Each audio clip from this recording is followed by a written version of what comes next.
कर्जरोखे विक्रीच्या तरतुदी आपण मागच्या काही व्हिडिओपासून अभ्यास करत आहोत. मागच्या व्हिडिओज मध्ये आपण कंपनीचे नियम 2014 बघितले. त्याच्या अगोदरच्या व्हिडिओमध्ये कंपनी कायदा 2013 नुसार कर्जरोखे विक्रीच्या तरतुदी बघितल्या होत्या. आता हे कर्जरोखे विकत असताना security exchange board of India सेबीचे काही नियम असतात ते आपल्याला फॉलो करावे लागतात. सर सेबीचे किती नियम आहेत? 4 सोपे नियम आहेत. किमान अभिधान, मागणीपेक्षा जास्त मागणी आल्यास धारण करणे, हमी देणे म्हणजेच अंडर रायटिंग आणि पत श्रेणी किंवा मानांकन, हे 4 मुद्दे आहेत. सेबीचे नियम आहेत, हे अतिशय सोपे आहेत. अनेक वेळेला एक्झाम मध्ये विचारण्यात येते कर्जरोखे विक्री बाबत सेबीचा नियम स्पष्ट करा, तर हे 4 नियम सांगायचे. ओके, आता नीट लक्षात घ्या. सेबीचा नियम पहिला काय बाबा, कर्जरोखे विकायचा असेल तर कमीत कमी, नीट लक्षात घ्या, सेबी कर्ज प्रतिभूती विक्री व नोंद नियम 2008 नियम 12 नुसार कंपनीने किमान अभिधान रक्कम जमवली पाहिजे. सेबी नुसार सार्वजनिकरित्या कर्जरोख्यांची विक्री करताना 75% म्हणजेच 10 कोटी ही किमान वर्गणी असली पाहिजे. म्हणजे साधं सिंपल आहे की सेबीच्या नियमानुसार तुम्हाला जर कर्जरोखे विक्री करायचे आहेत तर कमीत कमी 10 कोटीचेच कर्जरोखे तुम्ही विक्री करू शकता. 10 कोटीचे किमान. सर 12, 13, 14, 15, 10 कोटीपेक्षा वर जास्त ही लक्षात ठेवायचं. त्यानंतर सर सपोज एखादी एक कंपनी कर्जरोखे विक्री करायला काढली 15 कोटीचे आणि कंपनीचे 7च कोटीचे कर्जरोखे विकले, तर किती कोटी कमी पडले? किमान अभिधान उभारणीच्या रकमेसाठी 3. मग अशा वेळेस कंपनी कर्जरोखे विक्री करू शकत नाही. मग अशा पोझिशन मध्ये ज्या लोकांकडून 7 कोटीचे कर्जरोखे तुम्ही कर्जाच्या स्वरूपात पैसे घेतले होते त्यांना ते पैसे परत करावं लागेल. काय सांगितलेलं आहे? किमान वर्गणी ऑब्लिक भांडवल मिळू शकले नाही तर कर्जरोखे विक्री बंद केल्याच्या तारखेपासून 12 दिवसाच्या जमा केलेली रक्कम घ्यायचं. साधं सिंपल आहे. किमान अभिधान उभारणी 75% म्हणजेच कमीत कमी 10%, 10 कोटी तुम्हाला घ्यावं लागतात. त्याच्यापेक्षा कमीत कमी 10 कोटी, जास्तीत जास्त तुम्ही आता अनलिमिटेड कितीही लोकांकडून कर्ज घेऊ शकता, जेवढं नमूद तुम्ही तुमच्या घटनापत्रकामध्ये केलेलं आहे. साधं सिंपल आहे. सर जर 10 कोटीपेक्षा कमी पैसे आपल्याकडे आले, मग अशा परिस्थितीमध्ये कंपनी काय करते? 10 कोटीची विक्री करायला काढली, 7 कोटीचेच विकले तर 7 कोटी वापस करावं लागते. किती दिवसाच्यात? 12 दिवसाच्यात. मग सर कंपनी जास्तीत जास्त कर्जरोखे विक्री करवण्यासाठी काय करते? तर कंपनी हमीदारांची नियुक्ती करते. हमीदार म्हणजेच कोण? आता मी रिलायन्स कंपनी आहे, मला माझे कर्जरोखे विकायचे, तर मी 100 लोकांची नियुक्ती करतो आणि सांगतो की बाबा जावा सेल्समॅन सारखं काम करा, लोकांना आपल्या कंपनी बद्दल माहिती सांगा, आपल्या डिव्हेंचर बद्दल माहिती सांगा. आणि जितके जास्त तुम्ही, जसं LIC वाले पॉलिसीची विक्री करण्यासाठी LIC चे एजंट लोकांची नियुक्ती करतात, तशाच पद्धतीने हमीदार काय करतात? जनतेला कर्जरोखे विक्री करण्यासाठी कंपनी हमीदारांशी करार करते. मागणी पत्र किंवा माहिती पत्रकामध्ये हमीदारांच्या नियुक्तीचा उल्लेख असतो. हमीदार म्हणजे 2 गोष्टीसाठी तुम्ही घेऊ शकता. एक, कंपनीचे कर्जरोखे वगैरे विकावं म्हणून तशा पद्धतीचे सुद्धा काम करतात, किंवा एक बेसिक काम की बाबा तुम्ही टाका पैसे, बुडलं तर मी तुमचे पैसे आणून देतो, ही माझी हमी आहे, गॅरंटी आहे. राईट? हमीदाराचं काम गॅरंटी देणं असतं. हे फक्त जस्ट माहिती सांगण्यासाठी, पण मेन काम असतं की तुमचे पैसे बुडाले तर मी आणून देतो. हे मेन त्यांचं काम असतं, हमी देणे. बाबा मी हाव, तुम्ही काळजी करू नका. आणि हे सर्व हमीदार काय करत असतात? लोकांना माहिती सांगत असतात की बाबा ह्या कंपनीचे कर्जरोखे घ्या, त्या कंपनीचे कर्जरोखे घ्या. आता सपोज रिलायन्स कंपनी ही माझी कंपनी आहे, तर मी काय करतो? ह्या सगळ्या लोकांना काही एका 2-3 माणसाची नियुक्ती करतो आणि सांगतो की बाबा तुम्ही हमीदार आहोत, जावा कर्जरोखे विका.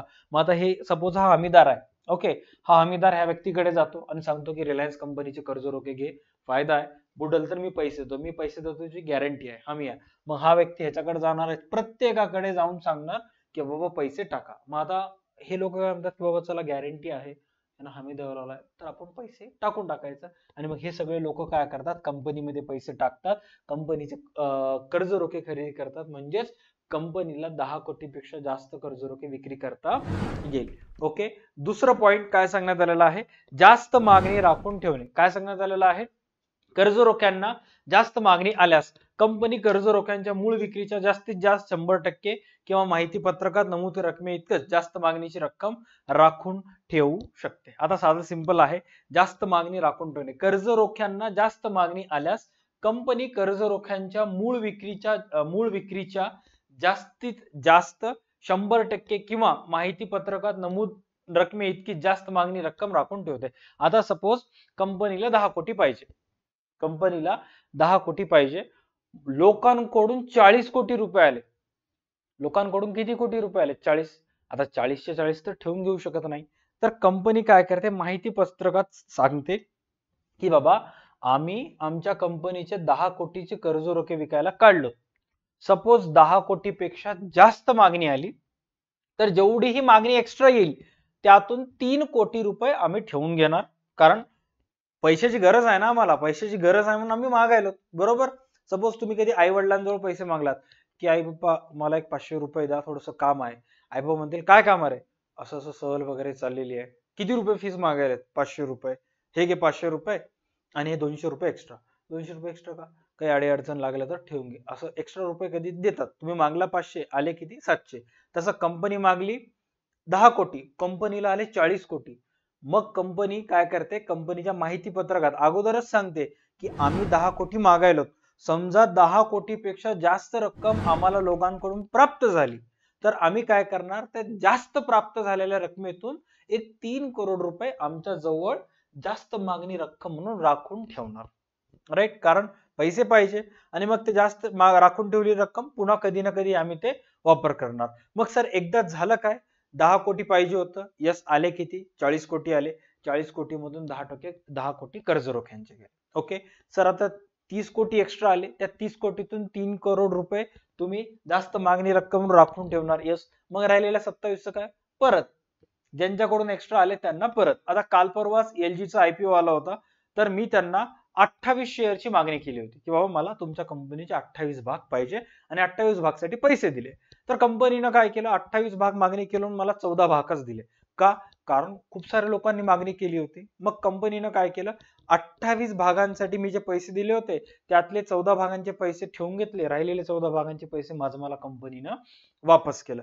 तशाच पद्धतीनं मागला किती? 10 कोटी, आले किती? 40. 40 मधून 10 आपल्या बाजूला, उरले किती? 30. 30 पैकी 3 बाजूला ठेवायचे जास्त मागणी रक्कम म्हणून, राईट, अँड राहिलेले 27 वापस करून ठेवायचं. आता इथे काय सांगण्यात आलेलं आहे की मूळ विक्रीच्या जास्तीत जास्त 100% किंवा माहिती पत्रकात. आता 100% म्हणजेच काय की जेवढे एक्स्ट्रा आले मूळ विक्रीच्या, 10 कोटी विकायला काढले होते, तुम्हाला 40 आले, तर मग 10 कर्ज म्हणून आणि 10 राखीव म्हणून ठेवून घेऊ शकता, राहिलेले 20 वापस करू शकता, किंवा माहिती पत्रकात जर 3 नमूद केलेला आहे तर 3 करोड ठेवू शकता. ओके, हमीदार ऑलरेडी आपण बघितला होता की जनतेला कर्ज रोखे विक्री करण्यासाठी कंपनी हमीदारांशी करार करू शकते.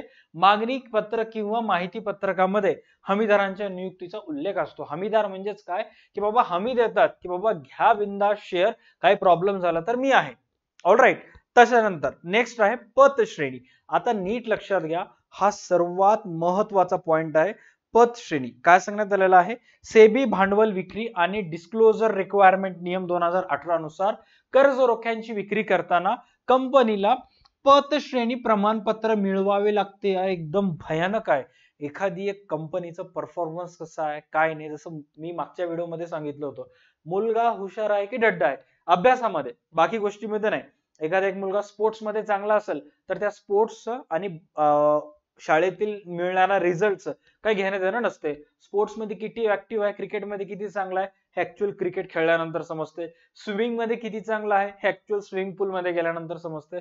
तसं एखादा विद्यार्थी अभ्यासामध्ये किती हुशार आहे हे त्याच्या निकालावरून समजते. तसंच एखादी एक कंपनी डिबेंचर विकायला काढली तर त्या कंपनीचं डिबेंचर बाबतीत पास्ट रेकॉर्ड काय आहे, कंपनी किती चांगली आहे किती वाईट आहे, ह्याच्यासाठी कंपनीला पत श्रेणी सेबी करून घ्यावं लागतं. सेबीच्या नियमानुसार तुम्हाला पत श्रेणी मानांकन घ्यावं लागतं. आता हे मानांकन कोण देतं, क्रिसिल केअर नावाचे 2 कंपनीज आहेत. काय सांगण्यात आलेलं आहे की 2018 नियमानुसार कर्ज रोख्यांची विक्री करताना कंपनीला पत श्रेणी प्रमाणपत्र मिळवावे लागते. सेबी नुसार जनतेला कर्ज रोख्यांची किंवा हक्क परिवर्तनाय कर्ज रोख्यांची विक्री करत असेल, काय सांगण्यात आलेलं आहे की जनतेला कर्ज रोख्यांची किंवा हक्क परिवर्तनीय कर्ज रोख्यांची विक्री करत असेल तर कंपनीला एक किंवा अधिक पत श्रेणी संस्थांकडून पत श्रेणी प्रमाणपत्र मिळवावे लागते. मागणी पत्र किंवा माहिती पत्रकात त्याचा उल्लेख असतो. कंपनी जेव्हा जेव्हा कर्ज रोखे विकायला काढली तर कंपनीचे जे डिबेंचर्स बाबतीत मागचं जे पण काही रेकॉर्ड आहे त्याचं मानांकन घ्यावं लागतं. म्हणजे अगोदर जर कंपनीनं 10 वर्षात पैसे देणार होते, द्यायला 15 वर्ष लागले, मग कंपनीचं ग्रेड लो होतं. एखादी कंपनी 10 वर्षात प्रत्येक वर्षी ठराविक दरानं वेळ टू वेळ, टाइम टू टाइम सर्व कर्जरोखे धारकांना व्यवस्थित व्याज दिली तर त्यांचं पद श्रेणी थोडस काय असतं, जास्त असतं. म्हणजे जसं की अभ्यासात परीक्षेमध्ये तुम्हाला 100 पैकी 100 मार्क पडले, ए प्लस ग्रेड भेटतं, ए प्लस प्लस ग्रेड भेटतं. 90च्या वर पडले तर ए भेटतं. 80-85 पडले तर बी प्लस भेटतं. 70-75 पडले सी प्लस भेटतं. अशाच पद्धतीने काही ग्रेड्स असतात. आता हे जे ग्रेड्स आहेत काही अशा पद्धतीचे आहेत बघा. आता क्रिसिल नावाची कंपनी आहे. आता ते क्रिसिल ट्रिपल ए ग्रेड तेव्हाच देते जेव्हा त्या कंपनीमध्ये टाकणाऱ्या पैशांना सर्वोच्च सुरक्षा असतात, की गॅरंटी असते. ही कंपनी गॅरंटी घ्यायली की बाबा ह्या कंपनीला ग्रेड क्रिसिल ए भेटलेला आहे, सर्वोच्च सुरक्षा. या एखादी कंपनी एकदम चांगलं नाही बट बऱ्यापैकी द्यायली, उच्च सुरक्षा. एखादी कंपनी थोडस कमी द्यायली, पुरेशी सुरक्षा. आणि एखादी कंपनी एकदमच फडतूस आहे तर मग क्रिसिल ई देऊन टाकते सर्टिफिकेट. का? कारण त्याच्यामध्ये दोष आहेत. खूप जास्त दोष असतील तर सी देते. एकदमच बऱ्यापैकी धोका असेल तर उच्च धोका देत असते. अशा पद्धतीचं. जसं की तुम्ही ज्या महाविद्यालयात शिकत आहात, तुमच्या कॉलेजच्या सरांना विचारा, किंवा सरांना विचारायला लाज भीत असेल कारण उभं धमकी देत असतात, प्रॅक्टिकल मध्ये मार्क देणार, हे करणार ते करणार. लई काही काही कॉलेजचे सर एवढे चांगले असतात आणि काही काही कॉलेजचे सर एवढे रडके असतात. मी एक्सपिरियन्स केलेला आहे. आता माझ्या ओळखीमध्ये खूप काही कॉलेजचे सर्स आहेत, राईट, एकदम चांगले फ्रँक बोलतात. मला कितीतरी कॉलेजच्या सरांचा फोन येत असतं की नोट्स बद्दल, ह्याच्याबद्दल, त्याच्याबद्दल. कारण कसं युट्यूबला व्हिडिओज वगैरे बघत असतात ना, तसं त्यांनी त्यांनी सुद्धा चांगलं हे करतच असतात. बट आणि काही काही मुलांना इतकं टॉर्चर करतात अभ्यासाबद्दल, ह्याच्याबद्दल, त्याबद्दल, असं दिमाग सहन करते. आणि जर एखादे टीचर हा व्हिडिओ बघत असेल तर कळकळीची विनंती आहे, कधीच तुमच्या हाताखालच्या मुलांना, शिकणाऱ्या मुलांना अशा प्रकारची धमकी देऊ नका की कॉलेजमध्ये आला नाहीस किंवा केला नाहीस. प्रॅक्टिकलच्या मार्कची धमकी कोणत्याच विद्यार्थ्यांना देऊ नका. का? कारण तुम्ही आतापर्यंत केलेली वर्षभराची मेहनत आहे त्या एका सेकंदासाठी तुम्ही गमावून बसता. त्यातल्या त्यात तुम्ही ज्या वेळेस विद्यार्थी होता किंवा तुमच्या वेळेसच्या विद्यार्थीमध्ये आणि आताच्या वेळेसच्या विद्यार्थ्यामध्ये जमीन आसमानचा फरक आहे, राईट. कारण आताचे विद्यार्थी आहेत खडीचोट, देत नाही सर, देत नाहीत, काय करून घ्यायचं करून घ्या, अशा प्रकारचं बोलत असतात. जस्ट एक लक्षात आलं म्हणून सांगितलं.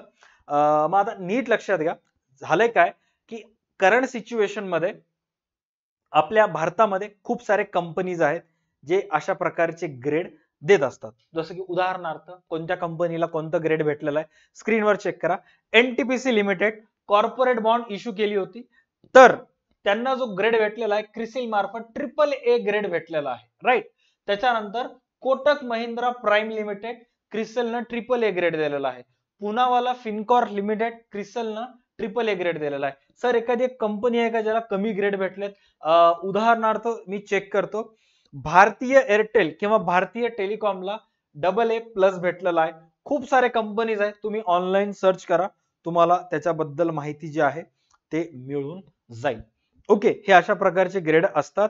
आणि डिबेंचर्स विकत असताना त्या डिबेंचर प्रमाणपत्रावर नाही, माहिती पुस्तकावर डिबेंचर वाटण्याच्या अगोदर, कर्ज रोखे विक्री करण्याच्या अगोदर माहिती पुस्तक जे आहे प्रसारित करावं लागते, राईट. तर त्या प्रसारित केलेल्या माहिती पुस्तकामध्ये ऑलरेडी सांगितलेलं असतं की बाबा आमच्या कंपनीला क्रिसल मार्फत ट्रिपल ए ची ग्रेडिंग मिळालेली आहे. याचा अर्थ आमच्या डिबेंचर जर तुम्ही घेतला तर सर्वोच्च सुविधा, सेफ असतात, सर्वोच्च सुरक्षा त्याला असते, राईट. आता जे एक कोणतेही काही काही गुंतवणूकदार असतात, ते एखाद्या कंपनीमध्ये गुंतवणूक करत असताना डीप रिसर्च करतात, एकदम फुल डेप्थ मध्ये जातात, कंपनीचं DRHP वगैरे चेक करत असतात. आयपीओच्या वेळेला डिबेंचर्स इश्यू करत असताना जे प्रॉस्पेक्टस, माहिती पुस्तिका कंपनी ऑनलाईन ऍप्लिकेशनवर टाकते, त्यातली बारीक ते बारीक लाईन कंपनीचे जे गुंतवणूकदार आहेत, कंपनीमध्ये गुंतवणूक करणारे, ते वाचत असतात. Normally most of time current situation मध्ये इंडियामध्ये जे आहेत